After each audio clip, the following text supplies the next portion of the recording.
of the biggest lessons we've learned around turning customers into loyal communities is that there's this notion of building a community. And I think for us, it's less about building and more about nurturing a community. A few years ago, we asked James, our founder, how do you create strong customer connection and loyalty? And his answers really stuck with me, so much so that I can recite it word for word. He said, the secret to creating strong customer connection and loyalty, and this sounds cliche, but it's really true, is you just have to genuinely care. And genuinely care has been a really core DNA since the early days for us. It's been really important that we care about the product, we care about the customer, we care about each other, and that generates a level of passion. And that passion is infectious. Our community and our customers can feel it and see it as really genuine.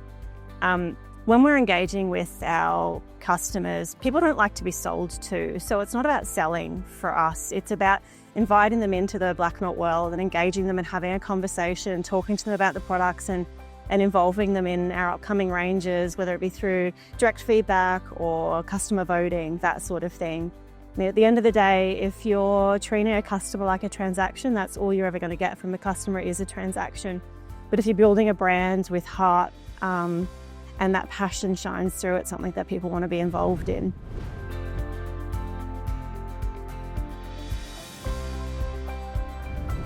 The hardest phase for us is probably within the last 12 months, if I'm honest. The early days of Black Milk was all about creativity and spontaneity, and we've been around for 15 years now. And so we had to, put in systems and structures and process to ensure the long-term sustainability of the brand. And a lot of those things can be perceived as boring, but what we really had to focus on was our core DNA of what really made us special. And ensure that the systems and processes amplified that rather than dulling it down and making it boring. I guess the balance is around keeping the magic alive. And we had to look at the evolution of our go-to-market strategy, our product pipelines. And along the way, we had to make some really tough decisions, but those tough decisions were really in line with, I guess, the long-term sustainability of the brand. I mean, at the end of the day, growth and success isn't linear. The key is to learn when to pivot, learn when to double down, but keeping customers at the heart of every decision you're making along that journey.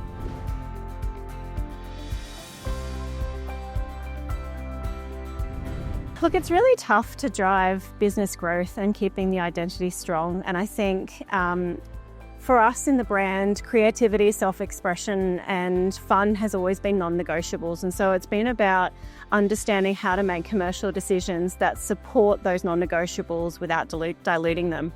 And from a product and marketing perspective, there's been some key things that we need to step back and look at every time when we go, is this right for the brand? And that's being fun, unique and fierce.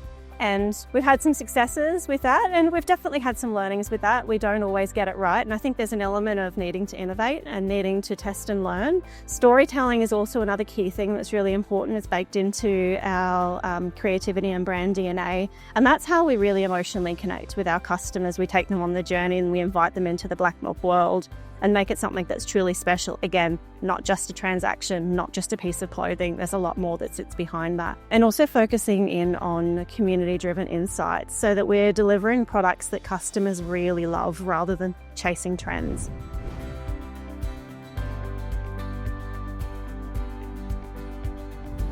The most valuable lesson I've learned about resilience and leadership is to embrace change, but really be anchored to your brand DNA. So retail is fast moving, there's so much changing, whether it be tariffs or supply chain issues or changing customer expectations, economic shifts.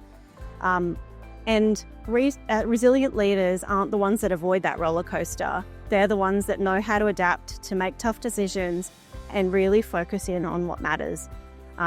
Being really clear on the vision, but flexible on the journey is really important. So within Black Milk, the last 12 months has been the toughest that we've ever had. After the sudden death of our founder 12 months ago, I stepped into the role of CEO and had to quickly look at how I was going to stabilise the brand and focus on long-term sustainability within the brand, and had to make some really tough decisions, but all of those decisions were around, focusing on long-term sustainability. And so I guess if I was to give some advice to other retailers that are going on a similar journey or just feeling overwhelmed, it would be really understanding what your non-negotiables are. So what are your USPs? What makes your brand special? Focus in on those and everything else can evolve.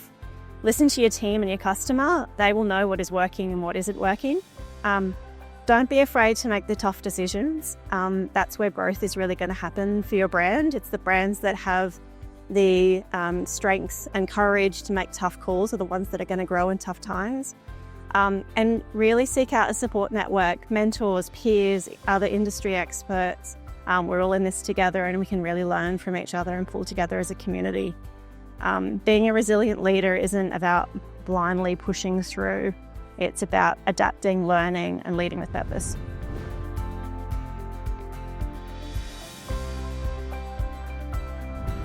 I love being a part of the eTail Summit because retail is ever changing, and being able to connect with other retail leaders, sharing perspectives, ideas, and thoughts is really invaluable as we're looking to how we grow our own brands.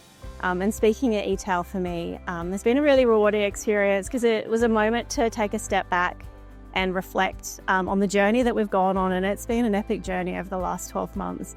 And so it's been really nice to reflect on that journey and to share our insights and our learnings with others and hope that they can get something from that experience too.